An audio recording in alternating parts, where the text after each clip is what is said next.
morning, all. My name is Julie. My pronouns are they, them, theirs. My voice sounds like shit this morning because I am coming down with a cold, or I have already come down with a cold. But hopefully this tea will help. It's not necessarily like cold tea, you know, but it's still really good and I like it a lot. It's like a raspberry tea. God, I hate being sick. So anyway, not the most... Oh my God, Yuki's in the window. 1 second.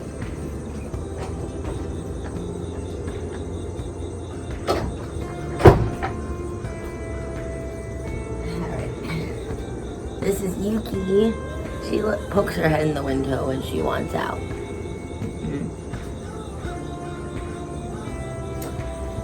Somehow got some of her hair in my mouth, but you know, cat ownership. She's not my cat technically, she's my partner's cat, but we're friends. We are friends. So anyway, what I was saying, not the most auspicious start to rebranding whatever, you know, starting to post again on my channel, but I figured I have time this morning because I didn't go to work, because I work with kids who are the ones who most likely gave me this illness. But I don't want to like re-spread it back to them, and because of COVID we have pretty strict sick policies, like stricter than even normal, and if you are sick you are not supposed to be at work because it is just not safe, and usually you can't keep a mask on. It's hard if you're like blowing your nose, like coughing and stuff. It's hard to stop the spread of those germs, but I mean, thankfully this is my only sick day so far, and I'm hoping that I'll just be able to knock this shit out this weekend, and then it'll be smooth sailing. So, this video today, this vlog, if you will. I mean, I guess it's, yeah, I'd say it's a vlog. I was going to talk a little bit about how things are going with my graduate school stuff, and specifically my independent study, because independent studies are, for those who are unaware, independent studies are where the semester before you want to take the independent study, you collaborate with a professor or a faculty member you've had or worked with or know, and you ask them, hey, would you be willing to sponsor me for this independent study so that I can do it? And then in my case, they're like, sure, what do you want to do?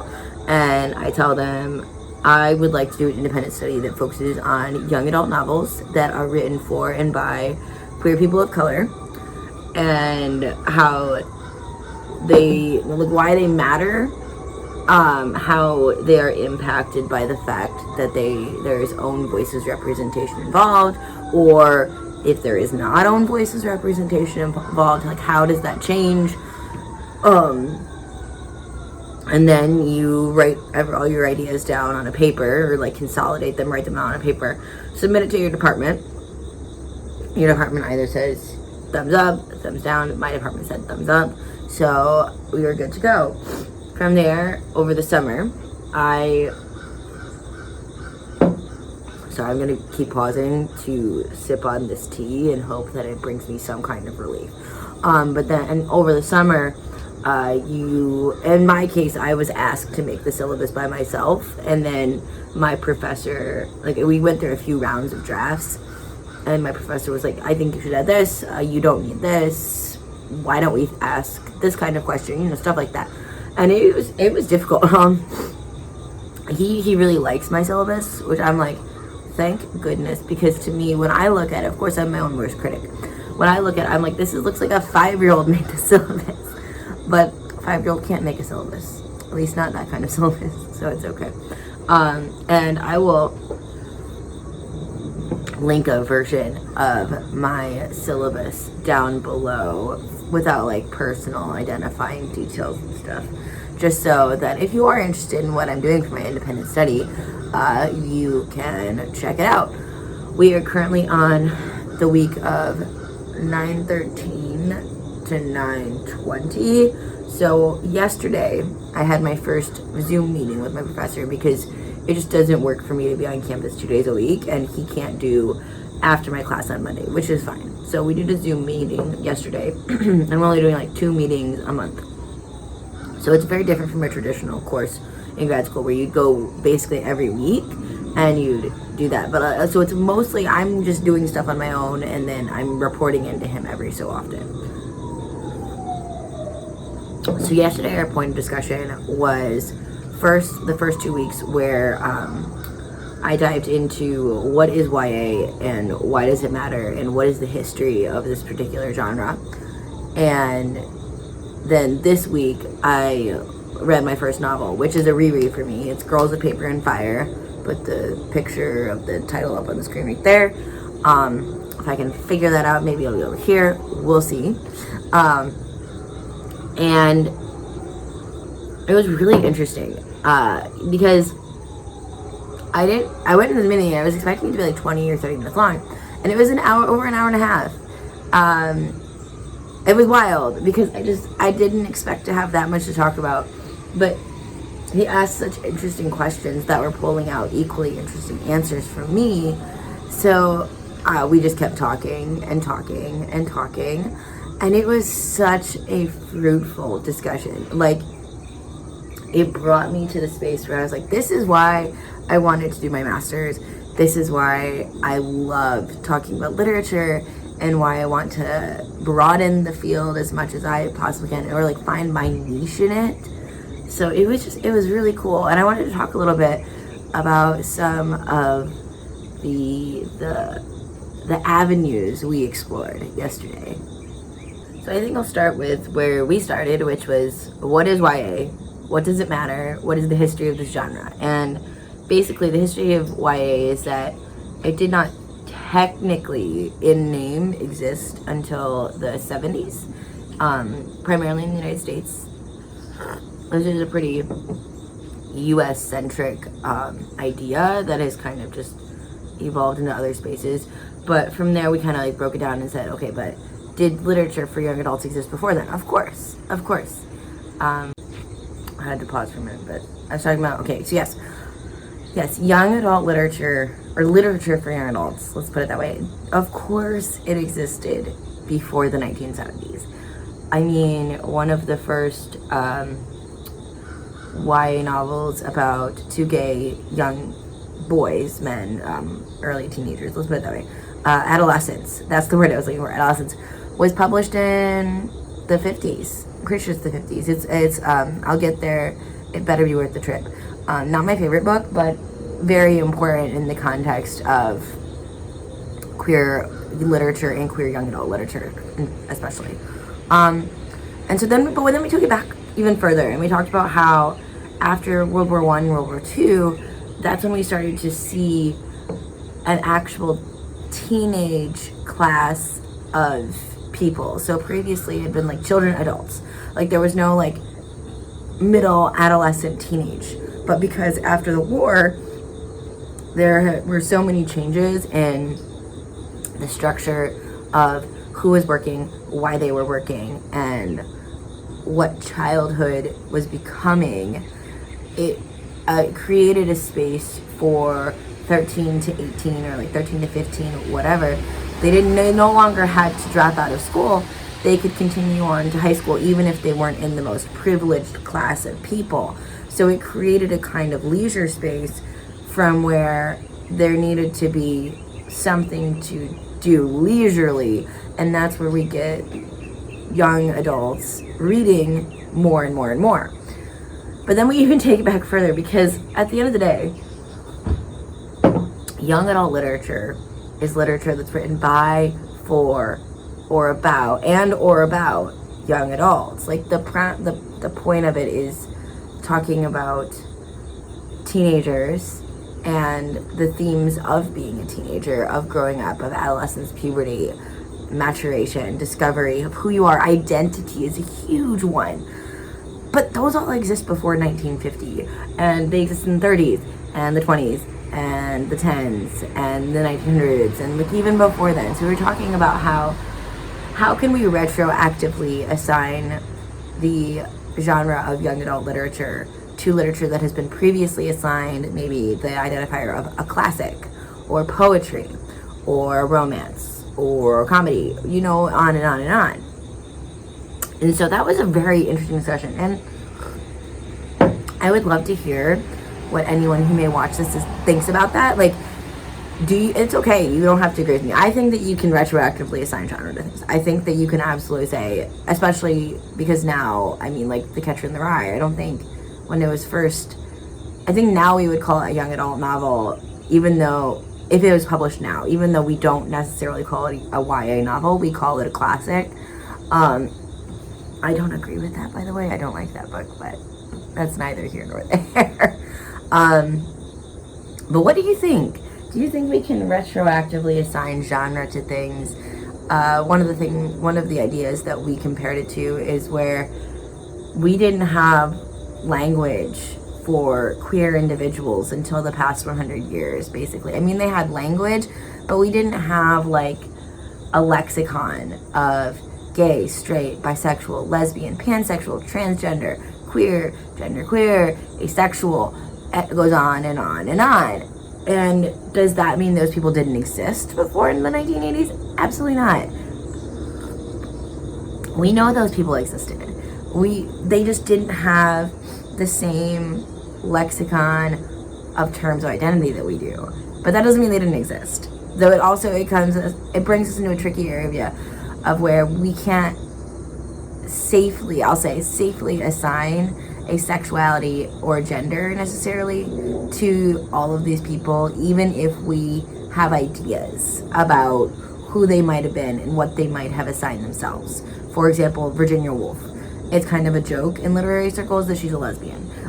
She might have been a lesbian. She was married to a man, but self-reported that she had sex with him once and it was so terrible she never did it again. It seems like what we would stereotypically say that's a thing that a lesbian would say, but maybe she was asexual.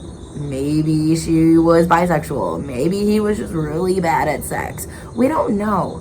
And that's the thing. Like, we can't retroactively assign concrete labels to people. I think books are different, though. But you tell me what you think. You tell me what you think. I would love to hear that. All right. I think that the tea is helping, which is great because that means it will be my savior. Oh, there goes Yuki. Okay. Hi, Yuki. Okay, she wants in. 1 second. Okay, that problem is solved. And by problem, I mean I just didn't want her yowling in the background or uncomfortable or just not here for the outside experience. You know, cat owners, I'm sure you know.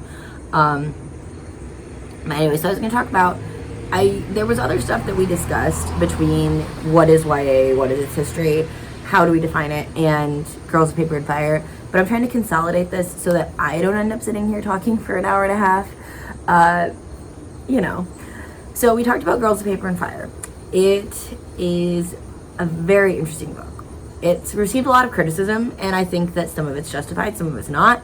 I personally really love it. It's one of the first novels that I read that had really open, queer representation of two young women being fully in love with each other with like physicality and romance and emotion. And then it's like a bonus because neither of them are white. So, and the author also, she is Malaysian Chinese. She lived both in Malaysia and the UK growing up. She has done a lot with her life. Currently she's a writer and yoga instructor, but previously she's been a fashion blogger and a social media, not an influencer, but like the person who like assists other people with their social media. You know what I mean? Yeah. But she's done a lot with her life. She seems like a very interesting person, and the book draws on a lot of personal experiences. I will say there is a trigger warning for sexual assault, and PTSD related imagery. The author herself has been assaulted, and that is one of the reasons she chose to incorporate into the book. As she says in the afterword, and I have not appreciated afterwards enough in my life, let me just tell you that. But as she says, she wanted this book to be a safe space to have a difficult conversation about something that is very true to life, and that happens to a lot of people, unfortunately. I mean, it's happened. I've been assaulted. I know many other people who have been assaulted. It's more common than it's not, unfortunately, still in the society that we live in. But I digress. This isn't about that. The book itself, though, is about Lei and Ren. Lei is the main character. And one of the criticisms, and I do understand that it's not something I feel I can personally speak to because I am very obviously a white person from the United States. But the book is very ambiguously Asian. Like, you open it, there are many references to Asian ideas, like white and black being unlucky colors. Red is a lucky color. I think that's one of the more stereotypical things that we think of when we think of like an Asian tradition. I hate that I'm like saying, but I hope you understand what I mean. Like, it's never clearly defined as belonging to one culture or another. It's just kind of amorphous, ambiguous in the space of the novel. And if you look it up, that actually belongs to both Malay and Chinese cultures. So like, and the country itself that the story takes place in, it's a YA fantasy. The country itself is based on Malaysia, but tea break for my voice. There is at least one character, for example, who exists in the story who is very strongly coded as South Asian or Indian. She wears a sari. She's from, her name and the name of the area she's from has a very like South Asian sounding name.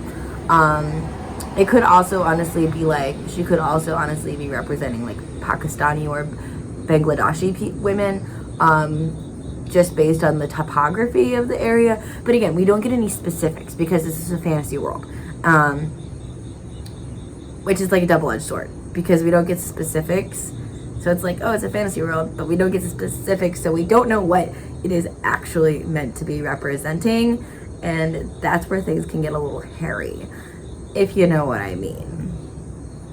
Criticism aside, though, I really like the story. The story is wonderful.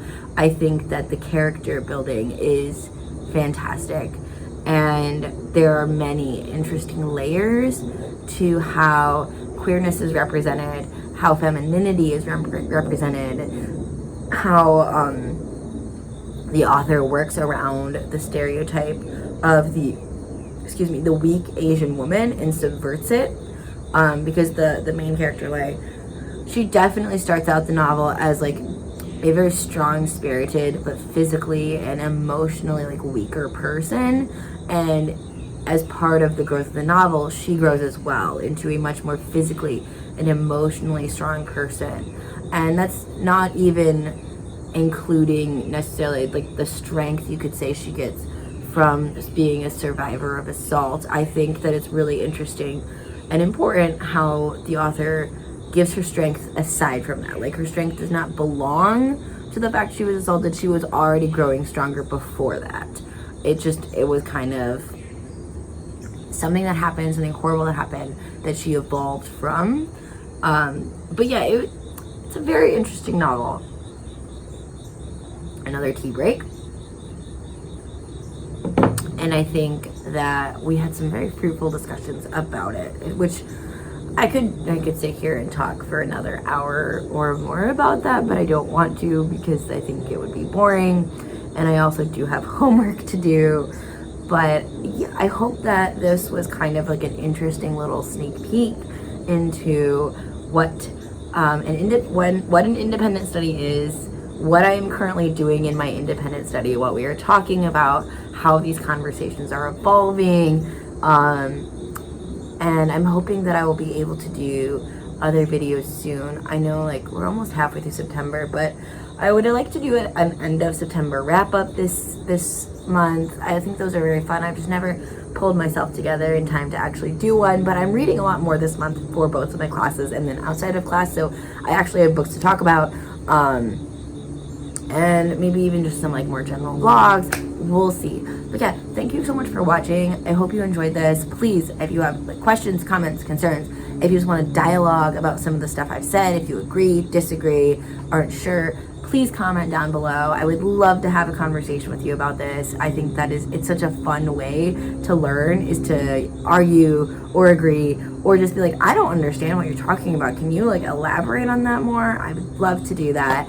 But yeah, if you're not subscribed, please click that subscribe button. We'll give this video a thumbs up if you enjoyed it. And click the notification bell if you want to be notified of the next time I sit down and talk about this kind of stuff. But yeah, so I will talk to you guys next time. Bye.